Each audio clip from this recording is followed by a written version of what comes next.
പലരും കേൾക്കുന്നത് കുണ്ഡലിനി ക്രിയ. അതിനെപ്പറ്റി പലർക്കും അറിവുണ്ട്. പക്ഷെ ശിവകുണ്ഡലിനി, ആയുഷ്കല തുടങ്ങിയിരിക്കുന്ന വാക്കുകളൊക്കെ ആദ്യമായിട്ടായിരിക്കും ശ്രവിക്കുക. അപ്പൊ ഇവിടെ നമ്മൾ പഠിക്കുന്ന ഈ ഒരു വിദ്യ അതിപൗരാണികമായ ഒരു വിദ്യയാണ്. അതിപൗരാണികം എന്ന് പറഞ്ഞാൽ ഒരുപക്ഷെ ആയിരക്കണക്കിന് വർഷങ്ങളുടെ പഴക്കമുള്ള ഒരു വിദ്യയാണ്. അപ്പൊ നമ്മൾ ആലോചിക്കുന്നത് പഴഞ്ചനല്ലേ? അല്ല, ഇതിനെപ്പറ്റി ഋഷികൾ പറയുന്നത് നിത്യനൂതനമായ ആനന്ദം അല്ലെങ്കിൽ എവർ ന്യൂ ബ്ലെസ് നമുക്ക് പ്രദാനം ചെയ്യാൻ ശേഷിയുള്ളതായ ഒരു വിദ്യയാണ് ശിവകുണ്ഡലിനി ക്രിയ എന്നാണ് പറയാം. അപ്പൊ ഇവിടെ നമ്മളുടെ ഇന്നത്തെ വിഷയം എന്ന് പറയുന്നത് ഒരു മെഡിറ്റേഷനിലേക്ക് പോകുന്ന ഒരാൾ അല്ലെങ്കിൽ കുണ്ഡലിനി ക്രിയ മെഡിറ്റേഷൻ ചെയ്യാനായിട്ട് തയ്യാറായി വരുന്ന ഒരാൾ ശ്രദ്ധിക്കേണ്ടതായ പൊതു കാര്യങ്ങൾ എന്തൊക്കെയാണ്. നിങ്ങൾക്ക് ഓൾറെഡി നമ്മളുടെ കോർഡിനേറ്റേഴ്സ് നിങ്ങളെ ഗ്രൂപ്പിൽ ആഡ് ചെയ്തിട്ടുണ്ട്. നിങ്ങൾക്ക് അതിന്റെ എല്ലാ വിവരങ്ങളും കിട്ടിയിട്ടുണ്ട്. അതിന്റെ ഓഡിയോസ് ലഭിച്ചിട്ടുണ്ട്, വീഡിയോസ് ലഭിച്ചിട്ടുണ്ട്. അങ്ങനെ എല്ലാ കാര്യങ്ങളും കിട്ടിക്കാണും. നിങ്ങൾ അത് പലരും കണ്ടു കാണും എന്നാണ് ഞാൻ വിചാരിക്കുന്നത്. നമ്മൾ ഈ ഒരു സിലബസ് ചിട്ടപ്പെടുത്തിയിരിക്കുന്നത് ഹിമാലയൻ സിദ്ധാശ്രമ പരമ്പരയ്ക്ക് കീഴിൽ സ്വാമി നിഖിലേശ്വരാനന്ദ പരമഹംസജി അദ്ദേഹമാണ് ഇതിന്റെ ഒരു സിലബസ് ചിട്ടപ്പെടുത്തിയിരിക്കുന്നത്. ഇത് വളരെ ലളിതമാണ്. അപ്പൊ നിങ്ങൾ ആ പാഠങ്ങൾ കണ്ടു കഴിഞ്ഞാൽ നിങ്ങൾക്ക് മനസ്സിലാകും, വളരെ ലളിതമാണ്. ഊർജ പ്രസരണ ക്രിയ, പ്രാണായാമങ്ങളാണ് അതിൻ്റെ അത് പ്രധാനമായും ഉള്ളത്. ഒന്നാം സ്റ്റെപ്പിൽ നമ്മൾ പ്രാർത്ഥന ചെയ്യുന്നു. അതിൽ ഓംകാരനാദമുണ്ട്. പിന്നെ ഓം ശബ്ദം നമ്മൾ പുറപ്പെടുവിക്കുന്നുണ്ട്. രണ്ടാമതും ലോകാ സമസ്ത സുഖിനോ ഭവന്തു എന്ന മന്ത്രമാണ് പ്രാർത്ഥനയിൽ നമ്മൾ രണ്ടാമത് ചൊല്ലുന്നത്. പിന്നീട് എന്താണുള്ളത്? അടുത്ത സ്റ്റെപ്പ് എന്ന് പറയുന്നത് ഊർജ പ്രസരണ ക്രിയ 1 എന്നുള്ളതാണ്. ശ്വാസം മൂക്കിലൂടെ എടുത്ത് കൈ വശങ്ങളിലേക്ക് കൊണ്ടുപോകുകയും ഹകാരയിൽ വിട്ട് കൈ നേരെയാക്കുകയും ചെയ്യുന്ന ടെക്നിക്കാണ് രണ്ടാമത്തേത്. മൂന്നാമത്തേത് കൈ നേരെ മുകളിലേക്ക് കൊണ്ടുപോവുകയും ഹകാരയിൽ വിട്ട് താഴേക്ക് കൊണ്ടുവരുന്നതുമാണ്. നാലാമത്തേതെന്ന് വെച്ചാൽ മൂക്കിലൂടെ തന്നെ എടുത്ത് ഹകാരയിൽ വിടുന്നതാണ്. അഞ്ചാമത്തത് വേഗത്തിലെടുത്ത് ഇതാണ്. ആറാമത്തത് ഓം ധ്യാന വിദ്യയാണ് എന്നറിയാം. ഏഴാമത്തത് മഹാസങ്കല്പമാണ്. പ്രിയ ക്ലാസ് തുടങ്ങിയിട്ടുണ്ടല്ലോ, പ്രിയക്ക് കാണാൻ പറ്റുന്നുണ്ടോ? പ്രിയയുടെ ഒരു മെസ്സേജ് വന്നു. നിങ്ങൾക്ക് മറ്റുള്ളവർക്ക് കാണാനും കേൾക്കാനും ഒക്കെ പറ്റുന്നില്ലേ ക്ലാസ്? പ്രിയയുടെ വല്ല ഓഡിയോയോ? യെസ്, മ്യൂട്ട് ആയിട്ടായിരിക്കും. പറ്റുന്നുണ്ട്. ഓക്കെ, ശരി. അപ്പം അതെന്തായാലും നിങ്ങൾക്ക് കിട്ടിയ ആ ഒരു പാഠഭാഗത്ത് എന്താണ് ടെക്നിക്ക് എന്ന് വിശദീകരിച്ചിട്ടുണ്ട്. അതിന്റെ വിവരണം നിങ്ങൾക്ക് കിട്ടിയിട്ടുണ്ട്, അതിന്റെ ഓഡിയോസ് കിട്ടിയിട്ടുണ്ട്, അതിന്റെ വീഡിയോസും നിങ്ങൾക്ക് കിട്ടിയിട്ടുണ്ട്. അപ്പൊ പലരും ആദ്യഘട്ടത്തിൽ കുണ്ഡലിനി ക്രിയ പഠിക്കാനൊക്കെ ആയിട്ട് വരുമ്പോൾ പലതരത്തിലുള്ള നിഗമനങ്ങളോടുകൂടിയാണ് പഠിക്കാൻ എത്തുക. ഇത് ഞാൻ ചെയ്താൽ ശരിയാകുമോ? ഇതെനിക്ക് ചെയ്യാൻ കഴിയുമോ? അല്ലെങ്കിൽ ഇത് എന്തോ ഒരു ഭാരപ്പെട്ട ഒരു സംഗതിയാണോ? ഒരിക്കലുമല്ല. വളരെ ലളിതമാണ് കുണ്ഡലിനി ക്രിയ പരിശീലനങ്ങൾ എന്ന് പറയുന്നത്. നമ്മൾ എല്ലാവരോടും പറയാറുണ്ട്, നിങ്ങൾ ഇതൊരു 30 ദിവസം പ്രാക്ടീസ് ചെയ്യുക. 30 days നിങ്ങൾ പ്രാക്ടീസ് ചെയ്യുക. അങ്ങനെ 30 ദിവസം നിങ്ങൾ നന്നായിട്ട് പ്രാക്ടീസ് ചെയ്തു, പക്ഷെ നിങ്ങൾക്കൊരു അനുഭവവും ഉണ്ടാകുന്നില്ല. നിങ്ങളത് നിർത്തുക. എന്നിട്ട് നിങ്ങൾ വേറെ എവിടേക്കെങ്കിലും വേറെ ഏതെങ്കിലും ടെക്നിക്കുകൾ പോയി പഠിക്കാനേ നമ്മൾ പറയൂ. കാരണം 30 ദിവസം ഈ ക്രിയ ശരിയായി പ്രാക്ടീസ് ചെയ്യുന്ന ഒരാൾ ജീവിതത്തിൽ ഒരിക്കലും ഈ വിദ്യയെ ഉപേക്ഷിക്കില്ല എന്നാണ് യോഗിമാര് പറയുന്നത്.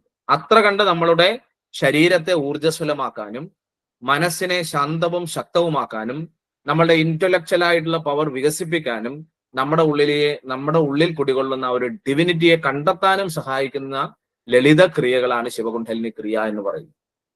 കാരണം എന്തുകൊണ്ടെന്ന് വെച്ചാൽ ഈ ക്രിയയ്ക്ക് ശക്തി പകരുന്നത് ഹിമാലയൻ സിദ്ധാശ്രമ പരമ്പരയിലെ മഹാഗുരുക്കന്മാരാണ്. ആരാണോ ഈ വിദ്യ ആത്മാർത്ഥതയോടെ ജീവിതത്തിൽ അനുഷ്ഠിക്കുന്നത് അവർക്ക് ഭൗതികവും ആത്മീയവുമായ ശ്രേയസ്സും പ്രേയസ്സും ലഭ്യമാകുമെന്നാണ് ഹിമാലയൻ ഋഷിവര്യന്മാർ പറഞ്ഞിരിക്കുന്നത്. ഈ വിദ്യ ഞാൻ ഉണ്ടാക്കിയെടുത്തതല്ല, ഞാൻ പഠിച്ചത് എൻ്റെ ഗുരുവിൽ നിന്നാണ്. ആ ഗുരു പഠിച്ചത് വളരെ വലിയ ഒരു പരമ്പരയിൽ നിന്നാണ്. അങ്ങനെ പരമ്പരയായി പകർന്നു കിട്ടിയ അതിമഹത്തായ ഒരു ശാസ്ത്രമാണ്, പൗരാണികമായ ഒരു ശാസ്ത്രമാണ് കുണ്ഡലിനി ക്രിയ, ശിവകുണ്ഡലിനി ആയുഷ്കല എന്ന് പറയുന്നത്.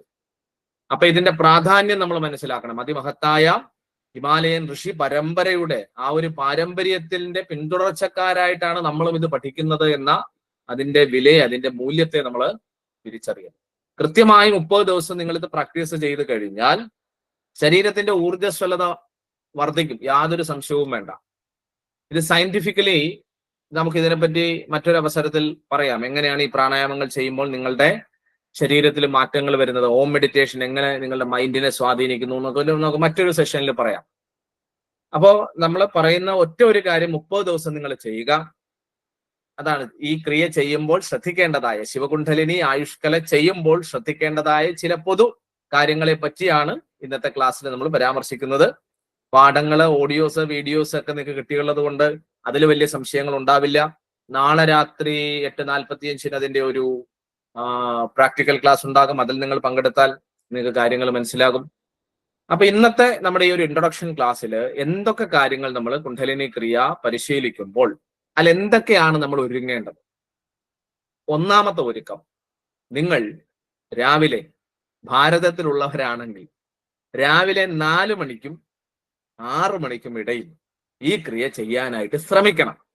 ഞാൻ പറഞ്ഞത് ശ്രമിക്കണം എന്നാണ്. നിങ്ങളിപ്പോ എഴുന്നേൽക്കുന്നത് 7 മണി ഒരു രീതിയുള്ളവരോട് നമുക്കൊന്നും പറയാൻ സാധിക്കില്ല. പക്ഷെ ആ ഒരു ബ്രഹ്മമുഹൂർത്ത സമയം, ബ്രാഹ്മമുഹൂർത്ത സമയം, സരസ്വതി യാമത്തിന്റെ സമയം ഇത് ചെയ്യുന്നത് ഏറ്റവും ഉത്തമമാണ്.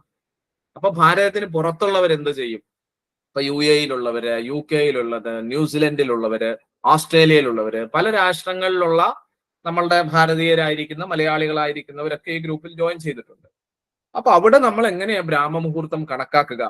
സാധാരണഗതിയിൽ ഭാരതീയ പ്രകാരം സൂര്യോദയത്തിന് 2.5 മണിക്കൂർ മുമ്പുള്ള സമയം നമുക്ക് ബ്രഹ്മമുഹൂർത്ത സമയമായി കണക്കാക്കാം. അപ്പൊ നിങ്ങൾ താമസിക്കുന്ന രാജ്യത്തെ സൂര്യോദയത്തിന് മുമ്പുള്ള 2-2.5 മണിക്കൂർ ഉള്ള സമയം ബ്രഹ്മമുഹൂർത്തമായി പരിഗണിക്കാം. പക്ഷേ വളരെ വലിയ തണുപ്പുള്ള രാജ്യങ്ങളാണെങ്കിൽ നിങ്ങൾക്ക് ആ സമയത്ത് എഴുന്നേറ്റ് ചെയ്യാൻ പറ്റില്ല, അല്ലെ? വളരെ വലിയ പ്രയാസമാണ്. അപ്പൊ അവിടെ നിങ്ങൾക്ക് ഉചിതമായ, നിങ്ങൾക്ക് സാധിക്കുന്ന സമയം തെരഞ്ഞെടുത്തുകൊണ്ട് നിങ്ങൾ ചെയ്യുക. ഭാരതത്തിലുള്ളവരാണ്, കേരളത്തിലുള്ളവരാണെങ്കിൽ ഈ ബ്രഹ്മമുഹൂർത്ത സമയം പരമാവധി ഉപയോഗിക്കണം. 4 മണിക്കും 6 മണിക്കും ഇടയിലുള്ള സമയം ചെയ്യാനായിട്ട് ഉപയോഗിക്കുക. ഇനി അത് സാധ്യമല്ല എങ്കിൽ രാവിലെ 8 മണിക്ക് മുമ്പെങ്കിലും ഇത് ചെയ്യുക. ഓക്കെ. അപ്പൊ ഏറ്റവും ഇതിന്റെ പൊതു കാര്യങ്ങൾ നമ്മൾ ശ്രദ്ധിക്കുമ്പോൾ ഏറ്റവും പ്രധാനപ്പെട്ടത് സമയമാണ്, ചെയ്യുന്ന സമയം. രാവിലെ 4 മണിക്കും 6 മണിക്കും ഇടയിലുള്ള ബ്രഹ്മമുഹൂർത്ത സമയം ഏറ്റവും ഉത്തമമാണെന്ന് പറഞ്ഞു. ആ സമയം സാധ്യമല്ല എങ്കിൽ രാവിലെ 8 മണിക്കുള്ള മുമ്പുള്ള സമയം നിങ്ങൾക്കിത് പ്രാക്ടീസ് ചെയ്യാം. ഇനി രാവിലെ നിങ്ങൾക്ക് സമയം കിട്ടുന്നില്ല, നിങ്ങൾക്ക് നൈറ്റ് ഷിഫ്റ്റ് ഡ്യൂട്ടി ഉള്ളവരാണ്, അല്ലെങ്കിൽ രാത്രി കാലങ്ങളിലുള്ള ജോലി ചെയ്യുന്നവരാണ്, ഇപ്പൊ ഡോക്ടേഴ്സ്, മറ്റു വലിയ IT കമ്പനികളിൽ ജോലി ചെയ്യുന്നവർക്ക് അവരുടെ ആ ടൈം ടേബിൾ മാറി വരാറുണ്ട്. അപ്പോൾ നിങ്ങൾ ഉചിതമായ സമയത്ത് ചെയ്യുക. രാവിലെ പറ്റിയില്ലെങ്കിൽ വൈകിട്ടുള്ള സമയം നിങ്ങൾ ചെയ്യുക. വൈകിട്ട് ഒരു 5 മണി മുതൽ 10 മണി വരെയുള്ള സമയം നിങ്ങൾക്കിത് ചെയ്യാവുന്നതാണ്. ഒരു നേരവും ഇത് പ്രാക്ടീസ് ചെയ്യാം, 2 നേരവും ഇത് നമുക്ക് പ്രാക്ടീസ് ചെയ്യാം. മിനിമം ഒരു ദിവസത്തിൽ 1 നേരമെങ്കിലും ചെയ്യണമെന്നാണ് പറയുന്നത്. അപ്പൊ രാവിലെ നിങ്ങൾ പ്രാക്ടീസ് ചെയ്യാനായി എഴുന്നേറ്റ് കഴിഞ്ഞാൽ ശ്രദ്ധിക്കേണ്ട കാര്യങ്ങൾ എന്തൊക്കെയാണ്? 2 പ്രധാന കാര്യങ്ങൾ ഇതിലുണ്ട്. ഒന്ന്, നിങ്ങൾ ദന്തശുദ്ധി വരുത്തണം. രാവിലെ എഴുന്നേറ്റ് കഴിഞ്ഞാൽ പല്ല് തേച്ച്, അല്ലെ, നമ്മൾ മലയാളികൾ പൊതുവെ വൃത്തി വളരെ കൂടുതലുള്ളവരാണ്. അപ്പൊ പല്ല് തേച്ച് നാക്ക് പൊടിക്കുക എന്ന് പറയുന്ന ക്രിയ, ദന്തശുദ്ധി നമ്മൾ വരുത്തും. 2, കോഷ്ഠശുദ്ധി എന്ന് പറയും. നമ്മൾ വയറിനെ ശുദ്ധീകരിക്കണം, അതായത് ടോയ്ലറ്റിൽ പോണം എന്നാണ് പറയുന്നത്. അടുത്തത്, കുളിക്കണമോ? കുളിച്ച് ചെയ്താൽ കുറച്ചുകൂടി നല്ലത്. വലിയ തണുപ്പുള്ള സ്ഥലത്താണ് നിങ്ങളെങ്കിൽ കുളിക്കാൻ പ്രയാസമാണ്, അല്ലെ? കുറച്ച് പ്രായമുള്ളവരാണ്, രോഗാവസ്ഥകളുള്ളവരാണ്, പ്രയാസമാണ്. അങ്ങനെയുള്ളവർ എന്ത് ചെയ്യണം? കയ്യും കാലും മുഖവും ഒക്കെ കഴുകി ഒരു തുണി കൊണ്ട് നനച്ച് ശരീരമൊക്കെ ഒന്ന് തുടയ്ക്കണം. കാരണം 7-8 മണിക്കൂർ നമ്മൾ ബെഡിൽ ഉറങ്ങിക്കിടക്കുക. അപ്പൊ ആ സമയത്ത് ശരീരം വിയർപ്പിലൂടെ നിരവധി മാലിന്യങ്ങളെ പുറംതള്ളിയിട്ടുണ്ട്. അത് നമ്മളുടെ ത്വക്കിലൊക്കെ ഉണ്ടാവും. അപ്പൊ അതുകൊണ്ടാണ് നമ്മൾ ശുദ്ധതയോടുകൂടി ചെയ്യണം. കുളിക്കാൻ കഴിയുമെങ്കിൽ കുളിച്ചിട്ട് ചെയ്യാം, ഇല്ലെങ്കിൽ കയ്യും കാലും മുഖവും ഒക്കെ കഴുകി ഒരു തുണി കൊണ്ട് ശരീരം നനച്ച് തുടച്ചിട്ട് നിങ്ങൾ പ്രാക്ടീസ് ചെയ്യാനായിട്ടിരിക്കുക. രാവിലെ ഞാൻ എഴുന്നേൽക്കുന്ന സമയം എനിക്കൊരു ബെഡ് കോഫി കുടിക്കുന്ന ശീലമുള്ള ഒരാളാണ്. അപ്പൊ എനിക്ക് ബെഡ് കോഫി കുടിച്ചിട്ട് ഇത് പ്രാക്ടീസ് ചെയ്യാമോ? ചിലർക്ക് ബാത്റൂമിലൊക്കെ പോകണമെങ്കിൽ ബെഡ് കോഫി കുടിക്കണം, അല്ലെ? അങ്ങനെയുള്ള ശീലമുള്ളവരുണ്ട്. അതിനൊന്നും പ്രശ്നമില്ല. നിങ്ങൾക്ക് രാവിലെ ബെഡ് കോഫി കുടിക്കാം, അല്ലെങ്കിൽ വെള്ളം കുടിക്കാം. എന്നിട്ട് നിങ്ങൾക്ക് ബാത്റൂമിലൊക്കെ പോയി പല്ലൊക്കെ തേച്ച് വന്ന് കുളിച്ച്, അല്ലെങ്കിൽ കൈയും കാലും മുഖമൊക്കെ കഴുകി തുടച്ച് വന്ന് നമ്മൾ ഇരിക്കുക. അടുത്തത്, നമ്മൾ പ്രാക്ടീസ് ചെയ്യാൻ പോകുന്ന സ്ഥലം എങ്ങനെയുള്ള സ്ഥലമായിരിക്കണം? രാത്രി മുഴുവൻ നിങ്ങൾ റൂമൊക്കെ അടച്ച് ഇട്ടിരിക്കുകയാണെങ്കിൽ രാവിലെ പ്രാക്ടീസ് ചെയ്യുന്നതിന് മുമ്പ് ജനാലകളൊക്കെ തുറന്ന് ഒരു വായു പ്രവാഹമൊക്കെ നടത്തണം. കാരണം കൂടുതൽ സമയം വായു അടച്ചിട്ട മുറിയിൽ അങ്ങനെ നിന്ന് കഴിഞ്ഞാൽ ദുഷിക്കും. നമ്മൾ ഇതില് നല്ല രീതിയിൽ ശ്വാസത്തെ എടുക്കുകയും വിടുകയും ചെയ്യുന്നുണ്ട്. അപ്പൊ ശുദ്ധമായ വായു നമുക്ക് സ്വീകരിക്കേണ്ടതാണ്. അതുകൊണ്ട് ചെയ്യുന്ന അന്തരീക്ഷം വളരെ ഇമ്പോർട്ടന്റ് ആണ്. അടച്ചിട്ട മുറിയാണെങ്കിൽ നിങ്ങൾ പ്രാക്ടീസ് ചെയ്യും മുമ്പ് ജനാലകളൊക്കെ തുറന്ന് ഫാനൊക്കെ ഇട്ട് ഒന്ന് വായുവിന്റെ പ്രവാഹം ശുദ്ധവായുവിനകത്തേക്ക് പ്രവേശിപ്പിച്ചിട്ട് ആ ഒരു അന്തരീക്ഷം നമ്മൾ ഒരുക്കണം. ചെയ്യാനിരിക്കുന്ന സ്ഥലം പൊടിപടലങ്ങൾ ഇല്ലാത്തതും അഴുക്കില്ലാത്തതും ശുദ്ധവുമായ ഒരു അന്തരീക്ഷമായിരിക്കണം തിരഞ്ഞെടുക്കേണ്ടത്. നിങ്ങളുടെ വീട്ടിൽ പൂജാമുറി ഉണ്ടെങ്കിൽ പൂജാമുറിയിൽ ചെയ്യാം. പൂജാമുറിയിൽ നിങ്ങൾക്ക് ബെഡ്റൂമില് സ്ഥലമുള്ളൂ, നിങ്ങൾക്ക് ബെഡ്റൂമിൽ ഇരുന്ന് ചെയ്യാം. നിങ്ങളുടെ ഗാർഡനിൽ ഇരുന്ന് നിങ്ങൾക്ക് പ്രാക്ടീസ് ചെയ്യാം. നിങ്ങളുടെ ടെറസിൽ ഇരുന്ന് നിങ്ങൾക്ക് പ്രാക്ടീസ് ചെയ്യാം. വീടിന്റെ ഏത് ഭാഗത്തിരുന്ന് നിങ്ങൾക്ക് ഇത് പ്രാക്ടീസ് ചെയ്യാം. ഇന്ന സ്ഥലം എന്നില്ല. ഓക്കെ, അത് അടുത്തതായി ശ്രദ്ധിക്കേണ്ട കാര്യം. ചെയ്യുന്ന സ്ഥലം ശുദ്ധ വൃത്തിയുള്ള സ്ഥലമായിരിക്കണം. നല്ല ശുദ്ധവായു ലഭിക്കുന്ന അന്തരീക്ഷത്തിൽ ഇരുന്ന് വേണം നമ്മൾ പ്രാക്ടീസ് ചെയ്യാൻ. അടുത്തത് ഇരിപ്പ് എങ്ങനെയായിരിക്കണം? നിങ്ങൾക്ക് നിലത്തിരിക്കാം, ചമ്രം പടിഞ്ഞിരിക്കുക എന്ന് പറയും. നമ്മളെ യോഗ പ്രാക്ടീസ് ചെയ്യുമ്പോൾ നിരവധി ആസനങ്ങളുണ്ട്, ധ്യാനാസനങ്ങൾ എന്ന് പറയും. സുഖാസനം, അർദ്ധപത്മാസനം, പത്മാസനം, വീരാസനം, സിദ്ധാസനം പോലെയുള്ള അനേക ധ്യാനാസനങ്ങളുണ്ട്. നിങ്ങൾ യോഗ പഠിച്ചിട്ടുള്ളവരാണെങ്കിൽ അങ്ങനെയുള്ള ആസനങ്ങളൊക്കെ എടുക്കാം. ആ പോസ്റ്ററിൽ നിങ്ങൾക്ക് ഇരിക്കാം. ഇല്ലെങ്കിൽ ചമ്രം പടിഞ്ഞ് നിങ്ങൾക്ക് നിലത്തിരിക്കാം. പ്രത്യേകിച്ചും ഇന്നത്തെ ആധുനിക കാല മനുഷ്യന് നിലത്തിരിക്കാൻ പ്രയാസമാണ്, കാലുകൾ വഴങ്ങില്ല. ഇതൊക്കെ പണ്ട് സ്വാഭാവികമായ നിലകളായിരുന്നു. നമുക്ക് ശരിയായ വ്യായാമം ഇല്ലാത്തത് കൊണ്ട് നമ്മളുടെ ശരീരത്തിന് വഴക്കമില്ല. അപ്പൊ പലർക്കും നിലത്തിരിക്കുക പ്രയാസകരമാണ്. നിലത്തിരിക്കാൻ സാധിക്കുന്നവർ നിലത്തിരുന്ന് പ്രാക്ടീസ് ചെയ്യണം. അതല്ലാത്തവർ ഒരു കസേരയിലിരുന്ന് നിങ്ങൾക്ക് പ്രാക്ടീസ് ചെയ്യാം. കസേരയിലാണ് ഇരിക്കുന്നതെങ്കിലും നിലത്താണ് ഇരിക്കുന്നതെങ്കിലും നിലത്തിരിക്കുന്നവര് താഴെ ഒരു ബെഡ്ഷീറ്റോ ഒരു പായോ ഒരു യോഗാമാറ്റോ എന്തെങ്കിലും വിരിച്ചിട്ട് അതിന്റെ മുകളിൽ ഇരുന്ന് പ്രാക്ടീസ് ചെയ്യണം. കസേരയിലാണ് നിങ്ങൾ ഇരിക്കുന്നതെങ്കിൽ നിങ്ങളുടെ പാദം വെറുതെ നിലത്ത് വെക്കരുത്. ഭൂമിയിൽ വെക്കാതെ ഒരു ചവിട്ടിയോ മാറ്റോ ഒരു ബെഡ്ഷീറ്റോ തുണിയോ എന്തെങ്കിലും ഇട്ടിട്ട് ഇരിക്കണം. എന്തിനാണ് ഇങ്ങനെ ഇരിക്കുന്നത്? നമ്മൾ പ്രാക്ടീസ് ചെയ്യുമ്പോൾ നമ്മുടെ ഉള്ളിൽ ഊർജ പ്രവാഹം ഉണ്ടാകും. സൂക്ഷ്മമായ പ്രാണിക് എനർജി നമ്മുടെ ബോഡിയിൽ ഉണ്ടാകും. നമ്മളുടെ ആസ്ട്രൽ ബോഡിയിലെ 6 എനർജി സെന്ററുകൾ, മൂലാധാരം, സ്വാധിഷ്ഠാനം, മണിപൂരകം, മനാഹതം, വിശുദ്ധി, ആജ്ഞ തുടങ്ങിയിരിക്കുന്ന എനർജി സെന്ററുകൾ, പ്രാണൻ സർക്കുലേറ്റ് ചെയ്യുന്ന ഈ സൂക്ഷ്മ ചക്രങ്ങൾ ആക്റ്റീവ് ആകും. അപ്പൊ ശരീരത്തിന്റെ ഉള്ളിൽ ഒരു പ്രത്യേക വൈദ്യുതി, അല്ലെ, നമ്മുടെ ശരീരത്തിന്റെ ഉള്ളിൽ വൈദ്യുതി ഉണ്ട്. വൈദ്യുത കാന്തിക തരംഗങ്ങൾ നിങ്ങളുടെ ശരീരത്തിന്റെ ഉള്ളിലുണ്ട്. അപ്പൊ ഇത് പ്രാണിക് ആയിരിക്കുന്ന എനർജി കൂടും.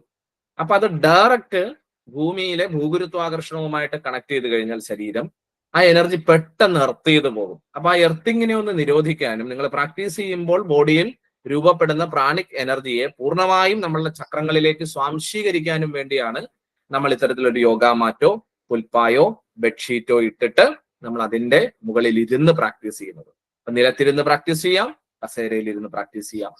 നമ്മൾ ഇരിക്കുന്ന ഡയറക്ഷൻ എങ്ങോട്ടാവണം? ഭാരതത്തിലുള്ളവരാണെങ്കിൽ 2 ഡയറക്ഷൻസ് നിങ്ങൾക്ക് എടുക്കാം. ഒന്ന് ഹിമാലയൻ ഡയറക്ഷൻ, വടക്ക് ദിശയിലേക്ക് ഇരുന്ന് നിങ്ങൾക്ക് പ്രാക്ടീസ് ചെയ്യാം. ഇല്ലെങ്കിൽ കിഴക്ക് ദിശ. വടക്ക് ഹിമാലയ പർവ്വതത്തിന്റെ ദിശയാണ്, അല്ലെ, ഭൂമിയുടെ കാന്തിക മണ്ഡലം, കാന്തിക ധ്രുവം എന്ന് പറയുന്നത്, അല്ലെ, സൗത്ത് നോർത്ത് പോളാണെന്ന് നമുക്കറിയാം. അവിടെ ഒരു പ്രത്യേകമായ ഒരു വൈബ്രേഷൻ ഉണ്ട്. ഹിമാലയ പർവ്വതം നമ്മളെ സംബന്ധിച്ചിടത്തോളം കേവലം ഒരു കല്ല് അല്ലെങ്കിൽ മഞ്ഞുള്ള ഒരു മലയല്ല. അത് മറിച്ച് വളരെയധികം ആധ്യാത്മിക ചൈതന്യം സ്ഫുരിക്കുന്ന ഒരു സ്പിരിച്വൽ ആയിരിക്കുന്ന ഒന്നായിട്ടാണ് ഹിമാലയ പർവ്വതത്തെ നമ്മൾ കാണുക, അല്ലെ. യോഗഭാഷയിൽ ഭഗവാൻ പരമേശ്വരന്റെ ആദി ഗുരുവായ ആദി യോഗിയായ പരമേശ്വരന്റെ വാസസ്ഥലം, പരമേശ്വരന്റെ ഒരു വിഭൂതിയായ ശിവശങ്കര ഋഷിയുടെ വാസസ്ഥലമാണ് ഹിമാലയം. പാർവതി എന്ന പത്നിയോടും ഗണേശ സുബ്രഹ്മണ്യന്മാരായ മക്കളോടും കൂടി ഹിമാലയത്തിലെ കൈലാസത്തിൽ ശിവൻ കുടികൊള്ളുന്നു എന്നുള്ളതാണ് പൗരാണികമായ നമ്മളുടെ വിശ്വാസം. മാത്രമല്ല അനേക ഋഷികൾ സഹസ്രാബ്ദങ്ങളായി ആത്മീയ സാധനകൾ അനുഷ്ഠിക്കുന്ന ഒരു ആത്മീയ വൈബ്രേഷൻ നിറഞ്ഞ ഒരു സ്ഥലം കൂടിയാണ് ഹിമാലയം. അപ്പോൾ ആ വടക്ക് ദിശയിലേക്ക് നിങ്ങൾക്ക് തിരിഞ്ഞിരുന്ന് പ്രാക്ടീസ് ചെയ്യാം. ഇല്ലെങ്കിൽ ഏത് ദിശ? കിഴക്ക് ദിശ. കിഴക്ക് സൂര്യനാണ്. സൂര്യനും നമ്മുടെ ഒരു എനർജിയാണ്, അല്ലെ, ഒരു എനർജി സെന്റർ ആണ് സൂര്യൻ. ഭൂമിയിൽ ജീവൻ നിലനിൽക്കുന്നതിന്റെ അടിസ്ഥാന ശക്തിവിശേഷം സൂര്യനാണെന്ന് നമുക്കറിയാം. നമ്മൾ പഠിച്ചിട്ടുണ്ട് ഫോട്ടോസിന്തസിസ്, പ്രകാശ സംശ്ലേഷണം എന്ന് പറയും. സൂര്യൻ ഉദിക്കാതിരുന്നാൽ നമ്മുടെ ഭൂമിയുടെ ജീവവ്യവസ്ഥ താളം തെറ്റിപ്പോകും. സൂര്യനെ നമ്മൾ ഭാരതീയര് കാണുന്നത് എങ്ങനെയാണ്, അല്ലെ, 7 കുതിരകളെ പൂട്ടിയ ഒരു രഥത്തിൽ സഞ്ചരിക്കുന്ന ഒരാളായിട്ടാണ് പുരാണ സങ്കല്പം ഭാരതത്തിൽ സൂര്യനെ പറ്റി പറയുന്നത്. സൂര്യനെ ഒരു ദേവനായിട്ടാണ് നമ്മൾ കാണുന്നത്. പ്രത്യക്ഷ ദേവ എന്നാണ് വേദം സൂര്യനെ പറ്റി പറയുന്നത്, അല്ലെ? അപ്പൊ ഭൂമിയുടെ ജീവവ്യവസ്ഥയെ നിലനിർത്തുന്ന അടിസ്ഥാന ശക്തി സ്രോതസ് സൂര്യനായതുകൊണ്ട് ഭാരതീയർ അണു മുതൽ ഏറ്റവും ബൃഹത്തായ എല്ലാത്തിലും ഈശ്വരനെ കാണുന്നത് കൊണ്ട് സൂര്യനെയും നമ്മൾ ദേവനായിട്ട് പറഞ്ഞു. 7 കുതിരകളെ പൂട്ടിയ ഒരു സങ്കല്പം, ഒരു ചിത്രമാണ് സൂര്യൻ്റെത്. നിങ്ങൾ കണ്ടാൽ അറിയാം, അല്ലെ? ഇതിന് പിന്നിൽ ഒരു സയൻസ് ഉണ്ട്. പ്രകാശത്തിന് എത്ര വർണ്ണങ്ങൾ ഉണ്ടെന്ന് നമുക്കറിയാം. സ്കൂളിൽ നമ്മൾ പഠിച്ചിട്ടുണ്ട്. വിബ്ജിയോർ, വയലറ്റ്, ഇൻഡിഗോ, ബ്ലൂ എന്നൊക്കെ പറഞ്ഞ് നമ്മൾ പഠിച്ചിട്ടുണ്ട്, അല്ലെ? 7 വർണ്ണങ്ങൾ, 7 ഘടകവർണ്ണങ്ങൾ, മഴവില്ലിന്റെ നിറം പ്രകാശത്തിനുണ്ടെന്ന് നമുക്കറിയാം. ഇത് ആധുനിക കാലഘട്ടത്തിൽ കണ്ടെത്തിയ ശാസ്ത്രകാരൻ സർ ഐസക് ന്യൂട്ടനാണ്. ന്യൂട്ടനാണ് പ്രകാശത്തെ പറ്റി വിവിധങ്ങളായിട്ടുള്ള പഠനങ്ങൾ നടത്തിയത്. പക്ഷെ അതിനുമൊക്കെ ആയിരക്കണക്കിന് വർഷങ്ങൾക്ക് മുമ്പ് ഭാരതത്തിൽ എഴുതപ്പെട്ട ചതുർവേദങ്ങളിൽ, ഋഗ്വേദം, യജുർവേദം, സാമവേദം, അഥർവവേദം, ഈ വേദങ്ങളിൽ ഒന്നിൽ ഈ സൂര്യനെ പറ്റിയുള്ള പരാമർശമുണ്ട്. അവിടെ ഒരു പ്രാർത്ഥനയുണ്ട്. അമീയെ സപ്തരശ്മയ തത്രാമേ നാഭിരാതത എന്ന് പറഞ്ഞാൽ സൂര്യന്റെ 7 വർണ്ണങ്ങൾ, സപ്തരശ്മയ, 7 വർണ്ണങ്ങൾ പതിക്കുന്ന സ്ഥലങ്ങളിലുള്ളവരെല്ലാം എന്റെ കുടുംബാംഗങ്ങളാണെന്നുള്ളൊരു വേദപ്രാർത്ഥനയാണ്. അപ്പൊ നോക്കൂ, ആ പ്രാർത്ഥനയിൽ പോലും സയൻസിൻ്റെതായ കാര്യങ്ങളുണ്ട്. ആ പ്രാർത്ഥനയിൽ പറഞ്ഞിട്ടുണ്ട് സൂര്യൻ എത്ര വർണ്ണങ്ങളുണ്ടെന്ന്, 7 വർണ്ണങ്ങളുണ്ടെന്ന് പറഞ്ഞിട്ടുണ്ട്. ഐസക് ന്യൂട്ടൻ കണ്ടെത്തുന്നതിനുമൊക്കെ ആയിരക്കണക്കിന് വർഷങ്ങൾക്ക് മുമ്പ് വേദത്തിൽ ഉണ്ടായിരുന്ന പരാമർശമാണ്. ഇങ്ങനെ പലതിനെയും പറ്റി നമുക്ക് വേദങ്ങൾ പഠിച്ചു പോയാൽ മനസ്സിലാവും. അപ്പൊ നമ്മൾ പറഞ്ഞതിന്റെ ചുരുക്കം, നമ്മൾ ഇരിക്കേണ്ടത് വടക്ക് അല്ലെങ്കിൽ കിഴക്ക് ദിശയിലേക്ക് മുഖം വെച്ചുകൊണ്ടാണ്, തിരിഞ്ഞാണ് ഇരിക്കേണ്ടത്. ഇരിപ്പ് എങ്ങനെയാവണം? നട്ടെല്ല് നിവർത്തി നിങ്ങൾ ഇരിക്കണം. കുനിഞ്ഞു പോകരുത്, വളഞ്ഞു പോകരുത്, നട്ടെല്ല് നിവർത്തിയിരിക്കണം. നിങ്ങളുടെ താടി കുനിഞ്ഞു പോകരുത്. അത് ഭൂമിക്ക് സമാന്തരമായോ അല്ലെങ്കിൽ അല്പം മുകളിലേക്ക് ഉയർത്തിയോ നിങ്ങൾക്ക് ഇരിക്കാം. കണ്ണുകൾ എങ്ങനെയായിരിക്കണം? കണ്ണുകൾ അടച്ചാണ് നമ്മൾ ഇരിക്കേണ്ടത്. അപ്പൊ നട്ടെല്ല് നിവർത്തി, താടി ഭൂമിക്ക് സമാന്തരമാക്കിയോ അല്ലെങ്കിൽ അല്പം ഉയർത്തിയോ, കണ്ണുകൾ അടച്ച് എങ്ങനെ ഇരിക്കണം? പുഞ്ചിരിയോടെ ഇരിക്കണം. ഇതാണ് ഏറ്റവും പ്രധാനപ്പെട്ട വേർഡ്, പുഞ്ചിരി. ഒരു സ്മൈൽ വേണം. Keep a smile in your face. നിങ്ങളുടെ മുഖത്ത് ഒരു സ്മൈൽ, ഒരു പുഞ്ചിരി എപ്പോഴും വിടർത്തണം, അല്ലെ? നമ്മുടെ പേഴ്സണാലിറ്റിയുടെ ഭാഗമാണ് പുഞ്ചിരി. പുഞ്ചിരിക്കുന്ന മുഖങ്ങളാണ് എല്ലാവർക്കും ഇഷ്ടം. നമ്മളുടെ വ്യക്തിത്വത്തെ രൂപപ്പെടുത്തുന്നതും പുഞ്ചിരിയാണ്. വ്യക്തിബന്ധങ്ങളെ ഉണ്ടാക്കുന്നതും പുഞ്ചിരിയാണ്. അപ്പോ സാധനാ സമയത്ത് മാത്രം പുഞ്ചിരിച്ചാൽ പോരാ, ജീവിതത്തിൽ ഉടനീളം പുഞ്ചിരിക്കാൻ കഴിയും. അശാന്തമായൊരു മനസ്സിന് ഒരിക്കലും പുഞ്ചിരി ഉണ്ടാക്കാൻ കഴിയില്ല. പ്രശാന്തമായൊരു മനസ്സിൽ നിന്നേ പുഞ്ചിരി ഉണ്ടാകൂ. അശാന്തമായ മനസ്സ് ഉള്ളവർക്ക് ദേഷ്യമായിരിക്കും. മുഖം മനസ്സിന്റെ കണ്ണാടിയാണെന്നതുപോലെ അവരുടെ മുഖഭാവം കണ്ടാൽ നമുക്ക് അറിയാം. നമ്മൾ ഓഫീസിലേക്കൊക്കെ ചെല്ലുമ്പോ ചില്ലിൽ കൂടി നോക്കും MD-യുടെ മുഖഭാവം, അല്ലെ? പുഞ്ചിരിയാണോ അതോ ക്രോധമാണോ? എന്നിട്ടാണ് നമ്മൾ ക്യാബിനിലേക്കൊക്കെ കയറാറുള്ളത്, അല്ലെ? അപ്പോ മുഖം മനസ്സിന്റെ കണ്ണാടിയാണെന്ന് പറയും. അപ്പൊ നമ്മളെ വ്യക്തിത്വത്തെ രൂപപ്പെടുത്തുന്നതാണ് പുഞ്ചിരി. നിങ്ങൾ പുഞ്ചിരിക്കുമ്പോൾ ഒരുപാട് ഹാപ്പിനെസ് ഹോർമോണുകൾ, ഡോപാമിൻ, സെറാടോക്സിൻ പോലെയുള്ള ഹാപ്പിനെസ് ഹോർമോണുകൾ നിങ്ങളുടെ ബ്രെയിനിൽ സ്വാഭാവികമായും ഉത്പാദിപ്പിക്കപ്പെടും. അപ്പൊ നമ്മൾ പുഞ്ചിരിച്ചാൽ അതുണ്ടാകും. ഈ പുഞ്ചിരി വിടരണമെങ്കിൽ മനസ്സ് ശാന്തമായിരിക്കണം. ഈ ആയുഷ്കല എന്ന് പറയുന്നത് ഒരു ഇന്നർ എഞ്ചിനീയറിംഗ് ആണ്, അല്ലെ? നമ്മുടെ മനുഷ്യ മനസ്സ് എന്ന് പറയുന്നത് അതാണ് നമ്മളുടെ ജീവിതത്തെ വിജയിപ്പിക്കുന്നതും പരാജയപ്പെടുത്തുന്നതും. ജീവിതത്തിൽ വിജയിച്ചവരെല്ലാം മനസ്സിനെ നിയന്ത്രിക്കാൻ സാധിച്ചവരാണ്, മനസ്സിനെ ഊർജ്ജസ്വലരാക്കിയവരാണ്, മനസ്സിനെ ശക്തിപ്പെടുത്തിയവരാണ്. ജീവിത പരാജയങ്ങളിലേക്ക് പോയവർ മനസ്സിന്റെ നിരാശാഭാവത്തിലൂടെ, നെഗറ്റീവ് ചിന്തയിലൂടെ എനിക്കൊന്നും കഴിയില്ല, വളരില്ല, ഉയരില്ല, എന്റെ ജീവിതം ഇങ്ങനെയായി പോയി എന്ന നിരാശാജനകമായ ചിന്ത മനസ്സിൽ രൂപപ്പെട്ടതുകൊണ്ട് അവർക്ക് സംഭവിച്ചതാണ്. അപ്പൊ ജീവിതത്തെ വിജയത്തിലേക്ക് നയിക്കുന്നതും പരാജയത്തിലേക്ക് നയിക്കുന്നതും നമ്മളുടെ മനസ്സാണ്. മനസ്സിനെ ശാക്തീകരിക്കാൻ പ്രത്യേകിച്ച് ഗുളികകളില്ല, പ്രത്യേകിച്ച് ടോണിക്കുകളില്ല, പ്രത്യേകിച്ചുള്ള സർജറികളുമില്ല. നമുക്ക് ശരീരത്തിനൊരു രോഗം വന്നാൽ, ശരീരം മെലിഞ്ഞു, നമുക്ക് പുഷ്ടിപ്പെടാനുള്ള ജീവൻ ടോണോ ഒക്കെ വാങ്ങിച്ച് നമുക്ക് കഴിക്കാൻ പറ്റും. പക്ഷെ മനസ്സിനെ എങ്ങനെ പുഷ്ടിപ്പെടുത്തും? മനസ്സിനെ എങ്ങനെ ആരോഗ്യവത്താക്കും?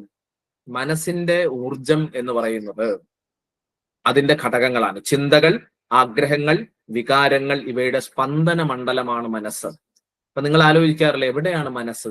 എന്താണ് മനസ്സ്? ചിലർ പറയും ബ്രെയിനിലാണ് മനസ്സെന്ന് പറയും, ചിലർ പറയും ഹൃദയത്തിലാണ് മനസ്സെന്ന് പറയും. മനസ്സ് നിങ്ങളിൽ ആകമാനം വ്യാപിച്ചിരിക്കുന്നു. വ്യാപന ശേഷിയുള്ളതാണ് മനുഷ്യ മനസ്സെന്നാണ് ഭാരതീയ ഋഷിവര്യന്മാർ പറയുന്നത്. നമുക്ക് അതിനെപ്പറ്റി പിന്നീടൊക്കെ വിശദമായി പറയാം. മനസ്സ് എന്താണ്, കോൺഷ്യസ് മൈൻഡ് എന്താണ്, സബ് കോൺഷ്യസ് മൈൻഡ് എന്താണ്, അൺകോൺഷ്യസ് മൈൻഡ് എന്താണ്, സൂപ്പർ കോൺഷ്യസ് മൈൻഡ് എന്താണ്, മനസ്സിന്റെ ശക്തികളെ വികസിപ്പിക്കുന്നതിനുള്ള ടെക്നിക്സ് എന്താണ്, അതിന്റെയൊക്കെ അടിസ്ഥാന ടെക്നിക്കുകളാണ് നമ്മൾ ഈ പഠിക്കുന്ന ആയുഷ്കല എന്ന് പറയുന്നത്. അപ്പൊ മനസ്സ് ശക്തമാണോ, മനസ്സ് ഊർജ്ജസ്വലമാണോ, മനസ്സ് ശാന്തമാണോ, ജീവിതം ശക്തമായിരിക്കും, ജീവിതം ഊർജ്ജസ്വലമായിരിക്കും, ജീവിതം ശാന്തമായിരിക്കും.